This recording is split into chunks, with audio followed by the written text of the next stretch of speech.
How can I possibly say that having a YouTube channel at my age is worth it when I have under 1,000 subscribers and I'm not even monetized yet? I can say that because I have gotten so much out of it already, and I'm just at the beginning of my YouTube experience. I'll tell you all about why I think doing this is great. Plus, I'm going to share a couple of the discoveries that have helped me out. And at the end, I'll give you an update about what my progress is so far. I think it's actually pretty exciting. I'm Caroline, and I just started my YouTube channel about a month ago. My channel focuses on personal growth, mindset, healing from trauma, and just general life experiences, focused primarily on those of us who are in our 40s, 50s, 60s on up. And because I'm seeing explosive interest and incredible success for people my age and older here on YouTube, I'm sharing my experience to hopefully give you a little glimpse into what it's like to get a channel going, because I know that many of you are just starting or you're thinking about it. So let me see if I can convince you to jump in. Okay, this is maybe going to sound a little corny, but I'm going to say it anyway. One of the greatest things that I've gotten out of this YouTube experience so far is personal growth. I mean, just look at what I've accomplished so far. First, I finally stopped giving in to fear. Second, I stopped wimping out and making excuses, and I took the plunge. That kind of took me a long time to muster up the courage to do, but I busted through all of the self-doubt and I did it. And that has been a huge self-esteem booster for me. Now, you could probably rightfully argue that has also been a huge self-esteem buster because I haven't been able to monetize in 4 or 5 weeks like some of the incredible stories you see here on YouTube right now. And I'm not going to lie, that has been tempting, to let my pace and some of my numbers kind of kick me in the butt in the self-esteem department. But nope, I'm not going there because I'm determined to take this slow and be patient, which, hello, is not my nature at all. I'm an all or nothing kind of a girl. It's either working or it's not, and I want to know right now. I've also recently come to terms with the fact that I'm actually kind of a quitter. And by now, with other projects, I would likely be yelling, abort, abort, abort the mission, and hitting the eject button, or at least being really, really close to pouncing on it. But I'm not going to do that this time. I'm sticking to it. And that, my friends, is huge, huge progress for me. I'm so proud of myself for that. Yes, I have had some anxiety over it.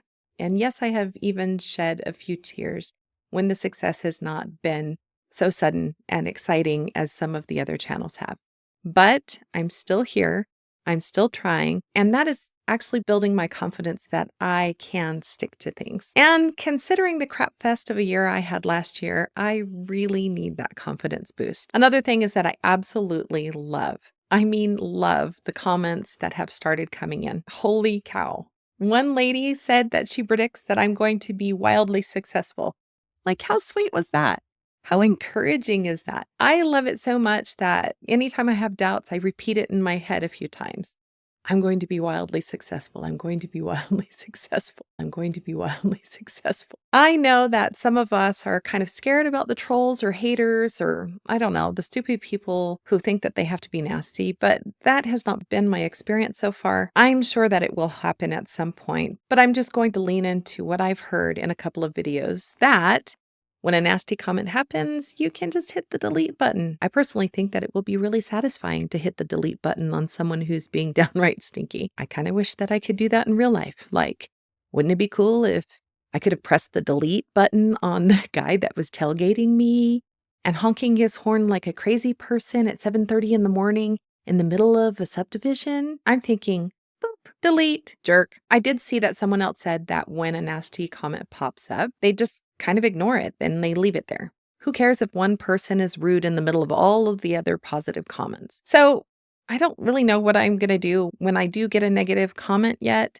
but I do know that I will absolutely not take it personally. People who leave mean comments are the ones with the problem, not me. I do really like the delete option though. The other thing that I'm learning is humility, which is kind of hilarious because it's me. And well, I don't really know if it's being humble to say that you're being humble. So let me just put it out there right now. I've got a problem in this area.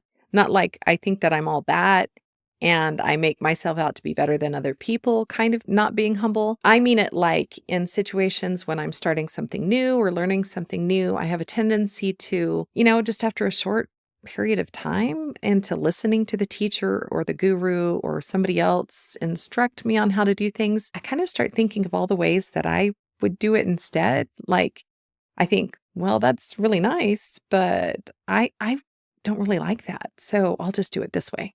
Or, yeah, I don't really think that works. I think it would be better like this. That's the kind of lacking humility that I'm talking about. But that is changing for me because of this YouTube experience I'm having. Because I'll tell you what, when you work your butt off to come up with an idea, to plan it out, to film it, to edit it, and then you're watching it and you think, this is really good.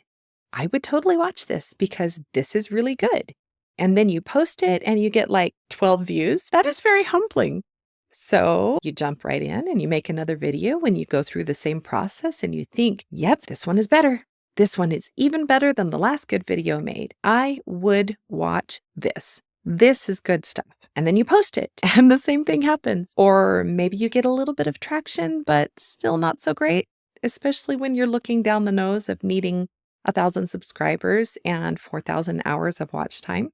And you think to yourself, 1,000 subscribers and 4,000 hours seemed like a lot before, but, it also seemed pretty doable. But now you're thinking, how in the heck is this possible? I got like 12 views. I'm just saying that if you want to make this work, you have to. No, I mean, I have to eat some major humble pie and start listening, really listening to what people are saying about how to be successful at this. Another thing that being on YouTube is doing for me is keeping me on track with my personal goals. This might sound kind of funny to you, but because my channel is all about personal growth and mindset kinds of things, I've shared what my struggles are and what I'm working on. So, like in one of my videos, I posted that I really struggle with loving myself, namely loving my body. And I shared that because I'm a very overweight girl. I stopped looking at myself in the full-length mirror years ago. And when I accidentally catch myself in a full-length mirror, I totally want to cry. So I told the world on YouTube that I have started a 30-day personal challenge where I'm looking at the mirror, taking a picture of myself,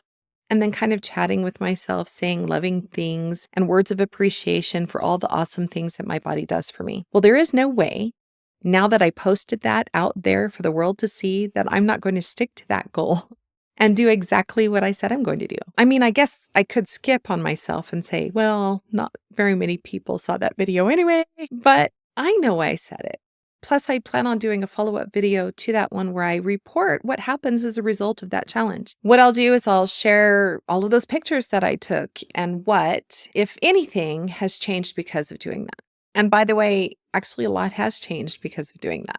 I'm not really worried about letting other people down. I'm worried about letting myself down.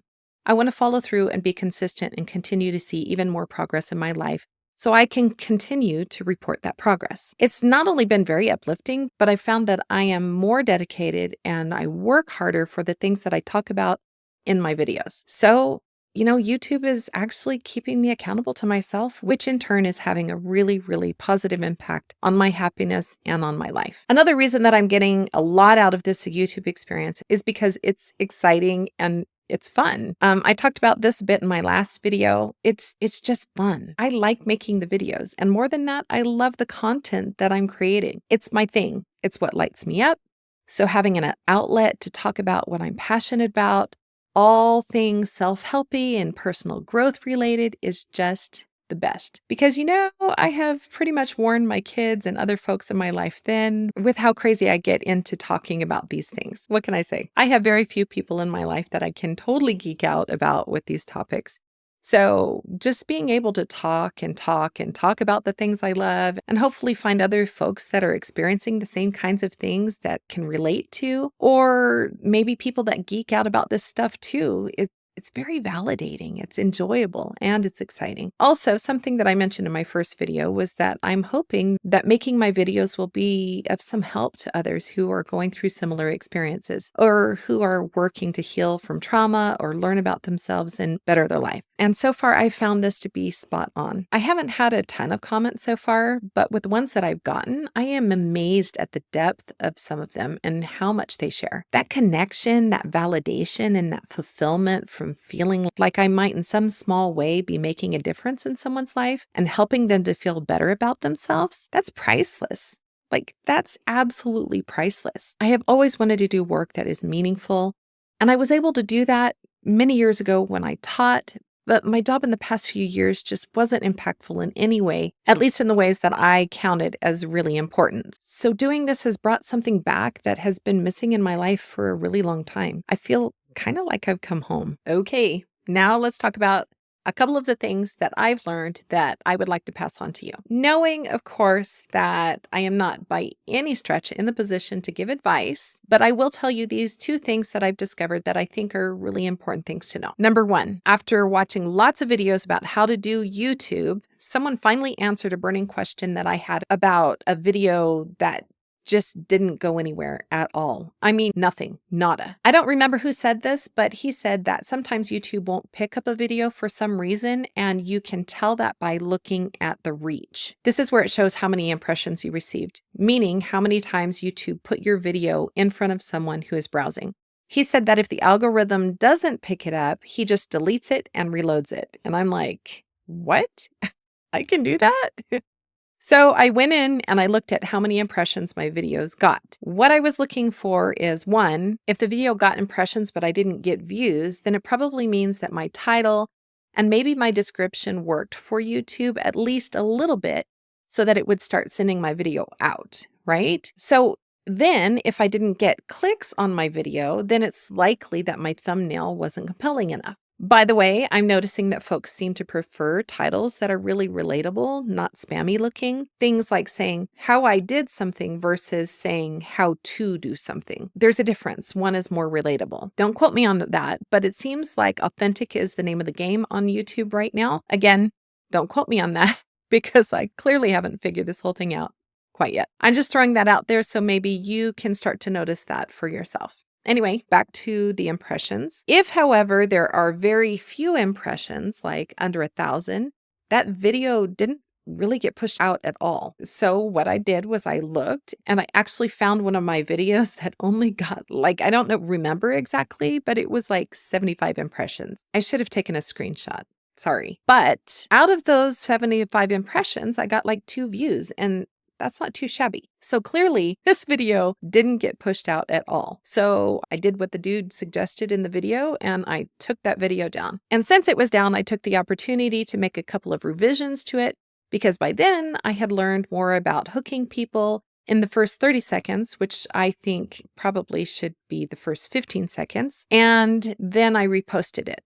I also added a few revisions to my title and thumbnail and my description to make sure that YouTube picked it up. And it worked. The video now has gotten 11.7 thousand impressions and 641 views and 32 hours of watch time. That's improvement for sure. It's not amazing, but it's improvement. Much, much better than 75 impressions and 2 views. So that's the first thing that I learned this week. The second thing that I think is noteworthy is that I had come across a couple of videos with gurus telling me that I shouldn't bother with shorts because if folks subscribe when they watch shorts, they just want to watch shorts, and shorts is not where it's at. So I listened to that advice and I stopped bothering with them. Well, today I got a little message from YouTube that showed me that I actually got 9 subscribers and video watch time from my shorts. I don't know what I'm going to do with this new information yet. I don't know if I'm going to go back to worrying about shorts, but maybe you know, and you can leave a comment and tell me what your experience with shorts has been. But what this information did do for me was point out one thing that I have found to be very frustrating about all of these self-appointed YouTube gurus. They often contradict each other, and it's really hard to know who to follow. So here's my plea. If you have found a guru that is spot on with advice and he or she has helped you to grow quickly, please share who that is with me and everyone else who is watching this video by posting in the comments. I think that it's super helpful when we share info like that with each other. Oh, and please subscribe, and hit the notifications button because I'm going to keep posting with progress updates. So where am I at now? A week and a half ago with 8 videos, I reported that I had 26 subscribers and about 1.8 thousand views. But when I looked at it, most of those views came from 2 shorts that I had posted. Now I have 162 subscribers, 4.7 thousand views, and 188 watch hours. I think that's great progress considering I really just got serious about this 4 weeks ago. I will say this, 1.4 thousand of those views came from posting about starting my YouTube channel. So I would highly recommend posting a video at the beginning of your journey.